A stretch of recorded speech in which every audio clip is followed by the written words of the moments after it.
बिस्मिल्लाहिर्रहमानिर्रहीम। अस्सलाम वालेकुम नादरीन, आप यूट्यूब चैनल देख रहे हैं, मैं इमरान ख़ान हूँ। नादरीन, ये जो पाकिस्तान तहरीक इंसाफ के अंदर एक अजीब सी कैफियत पैदा हो गई है ना, इस पर छोटा सा एक एनालिसिस भी मैं आपके सामने रखता हूँ और जो ख़बरें हैं वो भी आपको बताता हूँ। इमरान खान साहब का केस भी लगा हुआ था आज इस्लामाबाद हाई कोर्ट में, बल्कि दोनों केसेस उनके लगे हुए थे, उसमें भी एक डेवलपमेंट हुई है। और ये केसेस इस मौके पर दोनों इकट्ठे कैसे लग गए और किस तरीके से ये आगे बढ़ेंगे ये भी आपको मैं अभी बताता हूँ। और पाकिस्तान एक बड़े अजीबोगरीब सिचुएशन में फंस गया है मौजूदा रजीम के हाथों। उससे पाकिस्तान कैसे निकल सकता है और ये हालात पाकिस्तान को कहाँ ले जाएंगे। नंबर एक तो ये है कि इमरान खान साहब की बहनों पर भी तनकीद शुरू कर दी गई है। कुछ दबे लफ्ज़ों में करता है, कोई खुले लफ्ज़ों में करता है, कुछ आर्टिकल उनके खिलाफ लिखवाए जा रहे हैं, कुछ उन्हें डिक्टेटर करार दिया जा रहा है। देखिए, इमरान खान साहब की जो बहनें हैं वो सिर्फ अपने भाई के लिए जाती हैं हर जगह पे। ये बात सबको अंडरस्टैंड करनी पड़ेगी। उनका पॉलिटिक्स है, वो दे डैम केयर कि जनाब ये जो पॉलिटिकल पार्टी है पीटीआई, वो क्या करती है क्या नहीं करती, उनके दिमाग में ये है कि हमारा भाई बाहर निकलना चाहिए। उसके लिए वो किसी से भी लड़ाई कर लेती हैं। इमरान खान साहब जो भी उन्हें कहते थे, अब वो बजाय ये सोचे कि इसके नताइज क्या होंगे, वो बाहर आके बोल देती थी।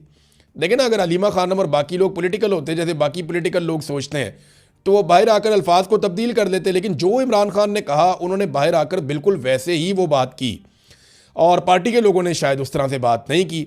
तो अब सूरत हाल ये पैदा हो गई है कि वो खुलकर कह रही हैं कि पाकिस्तान तहरीक इंसाफ जो कर सकती थी वो उन्होंने नहीं किया, और ये बात पाकिस्तान का सोशल मीडिया भी कह रहा है।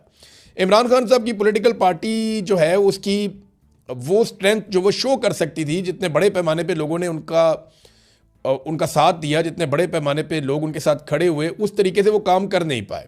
और इसके लिए अगर मैं कहूँ कि सबसे बड़ा कसूरवार कौन है, तो सबसे बड़ी गलती हुई गंडापुर साहब से। गंडापुर साहब को एतमाद भी मिला, मौका भी मिला, लोग भी बहुत बड़ी तादाद में उनके साथ चले, लेकिन गंडापुर साहब ने 2 मरतबा ऐसा किया कि पाकिस्तान तहरीक इंसाफ के अंदर जो एक तहरीक चलाने की कैपेसिटी थी वो बहुत बुरी तरह मुतासर हुई। अभी बार बार कोशिश करने के बावजूद तहरीक इंसाफ वो कैपेसिटी उस तरीके से दोबारा बढ़ा नहीं पाई। हाँ, एक मोमेंटम बनाया सुहेल अफरीदी ने और वो कुछ और चीज़ें करने की बात कर रहे हैं, लेकिन क्या ये हो पाएगा। एक तरफ इमरान खान साहब की बहनों के ऊपर तनकीद जो है वो शदीद हो गई है, वो तेज़ हो रही है, और पार्टी के जो ज़राए हैं वो ये कहते हैं, जो इंटरनल मीटिंग्स हो रही हैं उनमें यह तय किया गया कि इमरान खान साहब को मुज़ाकरात के ज़रिए बाहर लाया जाए, सड़कें कोई ऑप्शन नहीं है। अब एक सवाल ये पैदा होता है कि अगर ये मुज़ाकरात करते हैं हुकूमत के साथ तो किन शराइत के ऊपर मुज़ाकरात करेंगे। देखिए, मुज़ाकरात जब भी करने हैं तो शराइत तो इमरान खान साहब की है, और उनकी जो आखिरी 3-4 शराइत हैं वो मैं आपके सामने रख देता हूँ। एक, वो पहले ये कहते थे कि आप मैंडेट वापस करें, अब वो ये कहते हैं कि पाकिस्तान में नया इलेक्शन करवाएं। दूसरा, वो ये कहते हैं कि 26 नवंबर और 9 मई के हवाले से आप जुडिशल इंक्वायरी करवाएं, CCTV फुटेज निकालें और बताएं कि किसने ये कत्लेआम करवाया, इन चीज़ों को आप चेक करें। तो ये इतने सख्त मुतालबात हैं। और एक, वो ये कहते हैं कि जितने लोग बेगुनाह जेलों में कैद हैं उन सब लोगों को रिहा भी किया जाए।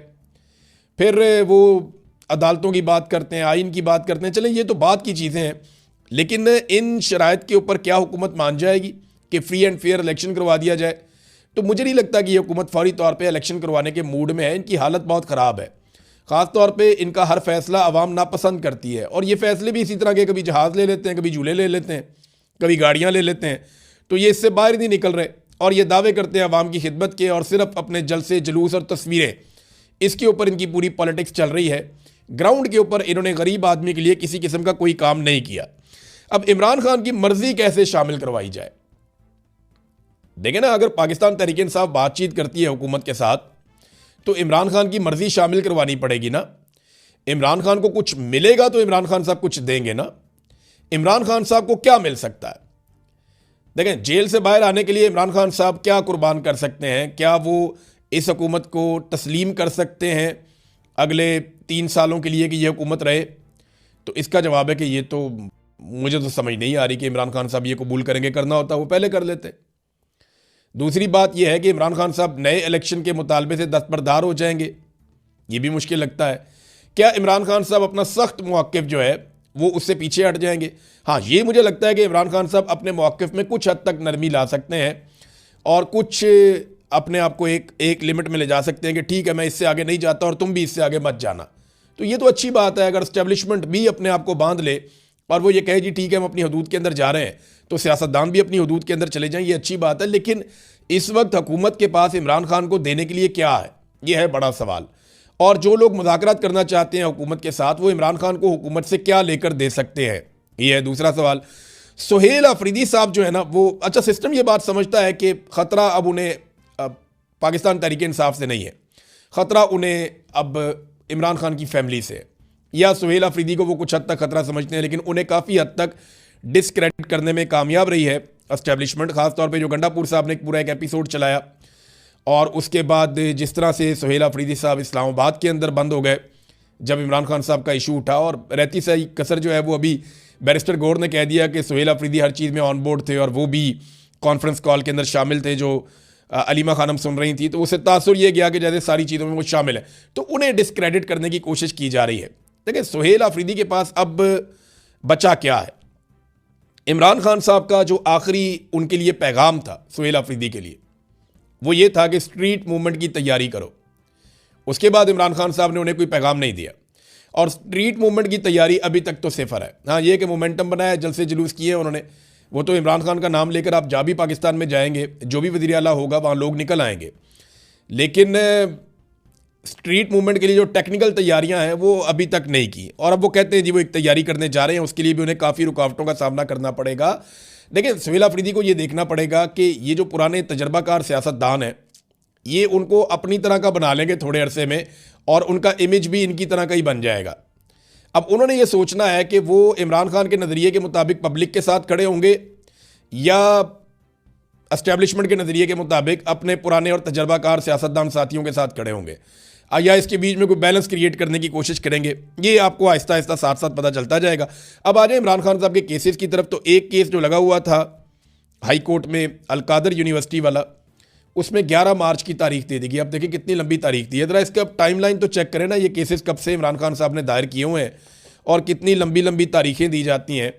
ये देखें जनाब, ये इमरान खान साहब के खिलाफ जो फैसला है वो आया था 17 जनवरी को पिछले साल, और उसके बाद 15 मई को जनाब मुकर्रर किया गया अपील के लिए, फिर जनाब नोटिस कर दिए गए, फिर 5 जून को नैब ने मज़ीद वक़्त मांग लिया, फिर 11 जून को जो बेंच था वो दस्तयाब ही नहीं था, फिर 26 जून को नैब के नए प्रोसिक्यूटर ने 4 हफ्ते का वक़्त मांग लिया था, फिर 26 सितंबर तक ये केस नहीं लगा, फिर प्रोसिक्यूटर की तबीयत ख़राब हो गई, फिर 16 अक्टूबर को बेंच ही दस्तयाब नहीं था कि जनाब केस नहीं लग सकता अब, फिर 4 नवंबर को बुशरा बीबी ने दरख्वास्त दायर की, वो आज तक लगी नहीं, फिर 14 फरवरी को इन्होंने कहा जी कि जल्द समाअत हमारी की जाए, दरख्वास्त दायर की गई, और जनाब ये आज के दिन के लिए मुकर्रर थी, और अब 11 मार्च दोबारा दे दी गई है। दूसरा जो मामला है उसके अंदर एतराज़ात लगा दिए गए हाई कोर्ट में रजिस्ट्रार की। एतराज़ क्या है जी, ये ज़ेर ज़बर की गलती है, ये नुक्ता यहाँ क्यों नहीं लगा, ये चीज़ यहाँ क्यों नहीं लिखी, ये ऊपर आपने फ्लैग क्यों नहीं लगाए हुए, तो बड़े अजीबोगरीब किस्म के एतराज़ात लगा दिए गए जो नॉर्मली इस किस्म के केसेस में नहीं लगाए जाते। इसके ऊपर बात भी हुई अदालत के अंदर, लेकिन जज साहब जो वहाँ पे थे उन्होंने कहा नहीं जी आप इसको दूर कर लें, एक हफ्ते का टाइम मेरे ख्याल में वहाँ पे भी दे दिया है। तो ये सिर्फ ट्रक की बत्ती है और कुछ नहीं है जो बज़ाहिर मुझे दिखाई देता है। इन केसेस में ऐसे इमरान खान साहब को छोड़ दिया जाएगा, मुझे नहीं लगता। मुझे ये लगता है कि शायद ये एक उम्मीद पैदा कर देते हैं, जब भी कभी कोई तहरीक चलने वाली होती है या पाकिस्तान तहरीक इंसाफ कोई मोमेंटम अवामी बनाने की कोशिश करती है, तो ये एक उम्मीद पैदा करते हैं, कभी मुज़ाकरात शुरू कर देते हैं, कभी अदालतों के अंदर थोड़ा सा हिलजुल पैदा कर देते हैं, ताकि अगर कोई तहरीक चलनी है तो वो तहरीक ना चल पाए। ये ऐसा दिखाई देता है। यास्मीन राशिद साहिबा ने एक ख़त लिखा चीफ जस्टिस ऑफ पाकिस्तान को, और उन्होंने बहुत सारे हक़ाइक़ बताए। उन्होंने कहा जी जब नवाज शरीफ जेल में बीमार हुए तो हम उन्हें अस्पताल लेकर आए थे, और हमने नवाज शरीफ को ये ऑफ़र किया था कि वो अपने पसंदीदा डॉक्टरों के नाम बताएं, हम उनसे मियाँ नवाज शरीफ साहब का इलाज करवाएंगे। फिर जो डॉक्टर अदनान थे वो हर वक्त मियाँ साहब के साथ रहते थे। फिर फैमिली को भी फ्री एक्सेस दी गई थी, मियाँ साहब को हर तरह से फैसिलिटेट किया गया था, लगातार उनकी मुलाकातें चल रही थी। फिर डॉक्टर अदनान डॉक्टर्स की तमाम बोर्ड मीटिंग्स के अंदर भी बैठते थे जो नवाज शरीफ के अपने डॉक्टर थे।